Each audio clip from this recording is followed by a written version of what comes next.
Hey everyone, so in this section I wanted to go over changes of character and flip zones, what are they and how do we use them.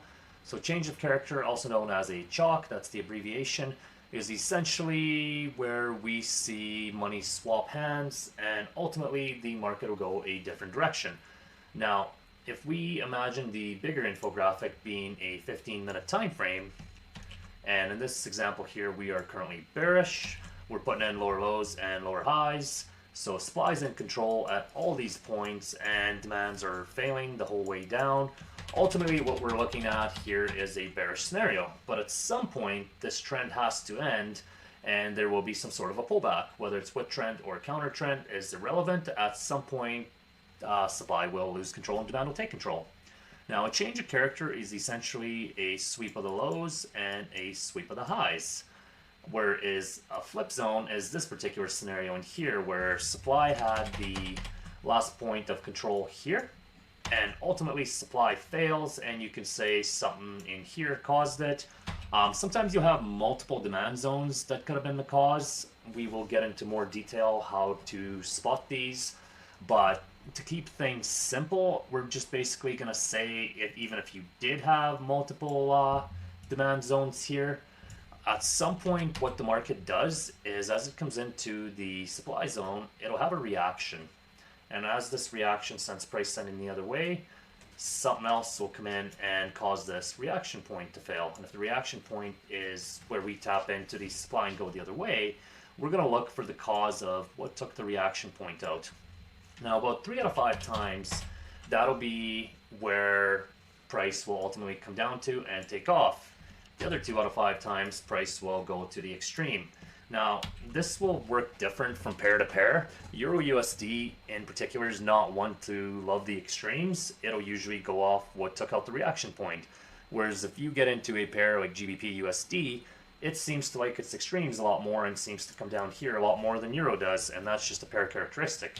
The idea is if you do have multiple zones, you don't need to just place an order on all of them.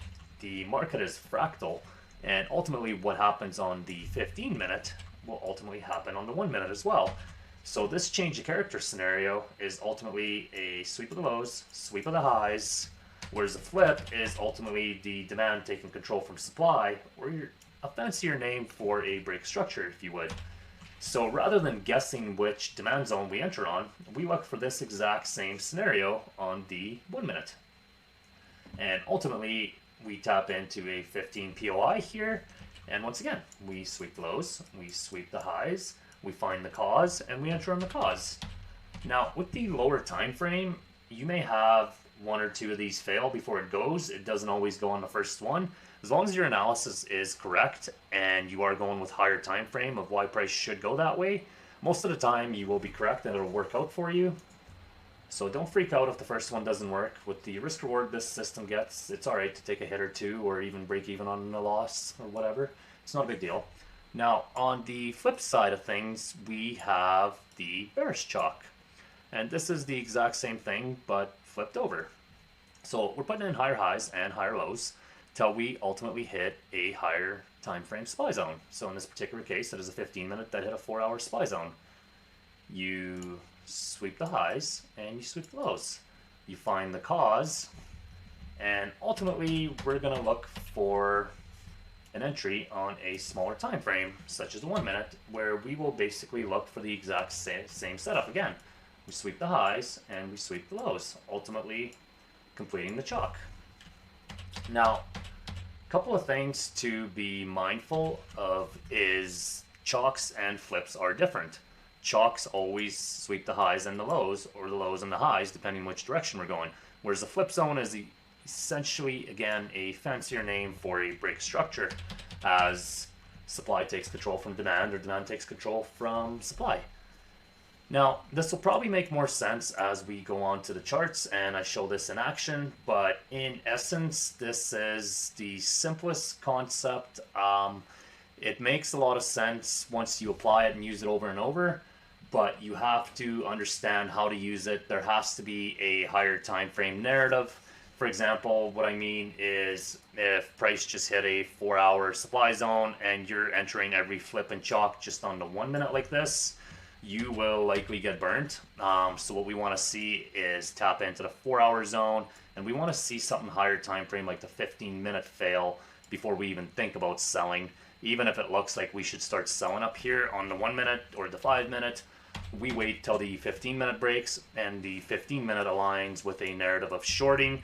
Yes, you'll miss trades, but I promise you, you're going to miss a lot more losses than wins. So it's very important. This is how the system works together with the 4-hour and the 15-minute. So the exact same thing here as we tap into this demand zone. We're again going to wait for a 15 supply to fail before we just start buying. I don't really care if there's a 1 minute break of structure here and here and here. We don't just start buying for no reason.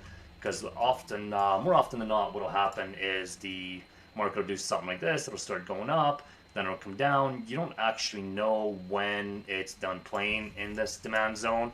Whereas once we break some higher time frames, such as 15, it is a much higher probability setup to now enter in here and look for a either pro trend move or counter trend pullback, whatever the scenario may be. It's very important we get this nailed down, guys. We want to be with 4-hour structure and 15-minute structure. This is what will keep us from taking a lot of extra losses. I want to show you an example of a change of character and a flip on a couple of different time frames. Now the market is fractal, and the same thing happens on every time frame, whether it's monthly, weekly, daily, 12-hour, 4-hour. You can find the market doing the same thing on every time frame. Now, for the most part, we're going to be doing the majority of our analysis on the 4-hour and the 15-minute. If we look what we have here, you have a little bit of bullish momentum right now. Clearly, we had some bearish intent here. The order flow has shifted to bullish here. Now, if we just look at the way the market formed here, you can see how we have swept the lows, which is chalk bottom, and we have swept the highs, which is chalk top. So if that's our change of character complete, where is the actual flip zone? Well, this comes down to what kind of reaction we get in here. And to me, this would be the last form of supply here. Now, you could say this was the initial reaction point. We didn't really have a whole lot of interaction. There's really not a whole lot of places to pick from. But ultimately, what we can say is the same demand zone is responsible for taking out the reaction point. Sometimes there will be quite a bit more price action in there, and you'll have multiple different points to pick from. But we're essentially always looking for what caused the failure, what caused the flip. So this is your last point of control where supply had control.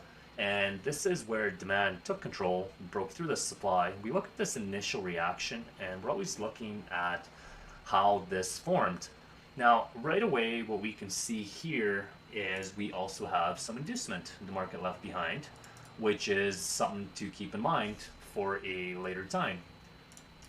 So if we just kind of play price forward a bit, you can see the market does its thing, and this will literally happen on any time frame. We'll go down a couple of time frames after just to show some more examples. But at this point, we're obviously very bullish. We have a strong low here, put in a new high. We've taken a couple runs at the high. We haven't actually taken it yet, but now you start building the story that you've taken all this liquidity, you have taken the inducement.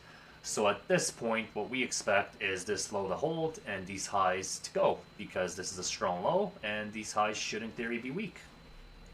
So as we play this forward, we'll usually see some sort of intention come up that'll show us something different. Let's actually go down time frames. And so this is the 4-hour demand that we're currently in. I'm just kind of play forward. So we have London's coming into the market. So as of right now, you could see that the market is further building liquidity down here. We can even mark it out.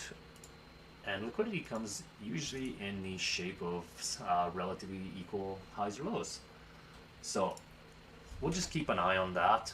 Just to while we're here too, just to show you some sort of an example of more flips, you could say we had a form of a supply here. Now, usually, like I said, 3 out of 5 times the market will go back to what took out the reaction point. That's about 3 out of 5 times. The other 2 out of 5 times, the market will return to the extreme. So here we could say we swept the lows, we swept the highs, so that's a change of character complete. Point of interest area 1 would be here, and point of interest area 2 would be here at the extreme. In this particular case, you can see the market came and reacted off the extreme. Whether or not you get a trade off of it or you end up breaking even on it, that's irrelevant. The point is just to make note of these changes of character.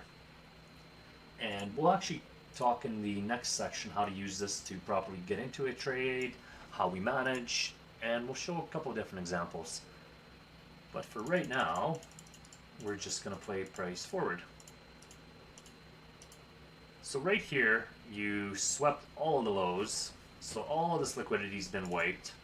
On the 4 hour, we're very bullish. We expect this low to hold. This is also where the flip zone happened, where the CHOC and FLIP on the 4 hour happened. We've wiped all the internal range liquidity completely. We've just taken the last bit of the lows. So in this case, we can start formulating the idea that maybe bullish order flow is to resume. But how do we know that we may want to go bullish? Well, we look for these little areas called change of character. So we have a supply here that gave us our last low, which is our 15 supply. With this in mind, we can see we swept the highs, we swept the lows here, and if we actually go down to execution time frames, we can see this in a little more detail. And you can see the change of character happens on multiple time frames. So let's look at this again. So you have a last form of supply, and you can test this on daily, weekly, 4 hour, it doesn't matter. It does similar stuff on every time frame. So you have a reaction point, which is somewhere around here. And I would also say the same zone is responsible for causing this supply failure as well. So if you wanted to take a trade from somewhere, this zone here would be a valid area to enter. Whether you want to take 50% or you want to enter on 25%. Myself, I usually use 25%. And this is basically how we form trade ideas. But everything comes from the change of character and the flips. And if you just wait for the market to do this, it'll happen more often than not. And it'll give you a cleaner setup instead of just rushing into every break of structure that you have. So we could say here is change of character top. I should probably mark this one correctly while we're at it. Bottom. So you have your change of character. You basically once again sweep liquidity. You take the highs. We wiped the range completely on the 15-minute. So our expectation now is for price to go bullish. So in this particular case here, you would look at possibly executing. And this is 2.5 pips, which is a little large for Euro, but still not bad. You could probably even be a little more conservative and just take it down to 2 pips. But the idea is we've had changes of character and flips happen on multiple different time frames. We have momentum, and we have a trade idea that maybe this will be the area that we go off of. Now, I'll show several examples like this in detail, but you can see how powerful these changes of characters are. Now, as a near target, a lot of people would pay themselves here, which is totally fine. You could take something off the table. That's 13R. If you go back and you look at what you have going on, I would probably, at a bare minimum, look at paying myself here at 17R. But if we're really looking at the big picture, we could say these highs are weak, as these highs failed to take this low. Now you have a bullish engulfing candle, which is showing you bullish momentum. The range has been wiped, so you would be smart. You pay yourself either here or here, because the market's never guaranteed, but you would leave a runner on to look for these highs as well. Now, this whole narrative comes from a change of character. There's really nothing here to stop us from running these highs. As you can see here, when price came down here, it didn't actually drop any real inducement. Price just kind of aggressively went down. We wiped the range. Because remember, for inducement, we want something like this, where the market drops something and essentially it comes and gets it. And ultimately, we didn't get that here. We just had a straight push. On the bullish side of things, inducement would look like this, where the market goes up, you drop this inducement, you come back and get it, and in theory, this demand zone would hold. So on in this particular scenario, we didn't get that here. There was no inducement drop. There's just a straight push down. So we also failed to take this low. These highs are weak. We have our narrative for possibly running these highs. And we end up running these highs. Now, if you just held this to run these highs, this would have been a nice balmy 39R. Now, most people are a little more realistic, and we don't hope for the market to take these highs. We're smart enough to pay ourselves down here or down here. Somewhere on the way, you have to have a plan for paying yourself. But the idea is to show everybody that these changes of characters happen over and over and over, and ultimately what we get from these changes of character is trade ideas. And if you look at it on any time frame, this will likely line up over and over. So even here, as we go down and we look within the 15-minute, you have a change of character here as well, where you take the lows, you take the highs. You could say either the extreme did it, or you could say this zone did it. You know that one of these two zones is likely to play out for you. You have another flip zone here, where you could say there's a 15-minute supply that was in control here. You could say this doji took it. This next wick here actually mitigated the doji. So now, to me, this wick itself that mitigated the doji would become a POI. But you could see how everything is built from the same narrative over and over. We're always looking for that sweep down, sweep up. And this essentially happens over and over. Even right here, we have our last sort of a demand level where we take the highs, take the lows. You have a reaction point in here. And ultimately, we're looking at 2 points of interest again. You have what took out that reaction point, which to me would likely be something in here. And the next point's always the extreme, but you can see how these areas are great for building narrative. Now, this particular area is not in the middle of nowhere. We could look and actually tell you exactly what it's hitting. So we're hitting 4-hour sell to buy wicks here. What these are essentially is likely a supply zone on a 2-hour or 4-hour, even a 1-hour, and there's a 1-hour supply zone in here. For myself, if I can see sell to buy wicks like this, they're a point of interest to me. They do always get hit, so this is a valid supply zone, and we're basically always looking at where the market could react. So if you were in a long from here, you would be smart enough to pay yourself here. But the idea of all of this is just to show everyone how to use the changes of characters and the flips. And this will happen over and over, and you'll get a reaction from a flip zone pretty much every time. You can do this on any pair, on any time frame, and you can basically just look for this setup, sweep of the highs, sweep of the lows off a higher time frame POI. And usually what you'd find is if you went down on like the 1 minute, there would be another change of character inside this 15 order block as well that would pretty much look the exact same as the scenario here. Now we can show a couple more examples in the entries and the putting it all together concept. So we'll cut this video here as we'll go into flips and CHOCs in a little more detail in the next videos to come here. But I would rewatch this multiple times, and I would basically be able to locate these changes of characters and flips in the market. They are literally the building blocks of a good trade. Anytime something has taken liquidity like we did here, then we break supply zone. If you can build a narrative of why price should go higher, in this case we have weak 4-hour highs, and 4-hour and daily is bullish on this current pair right now, so we expect higher prices. So we'll cut this video here, and I will see you guys in the putting it all together videos.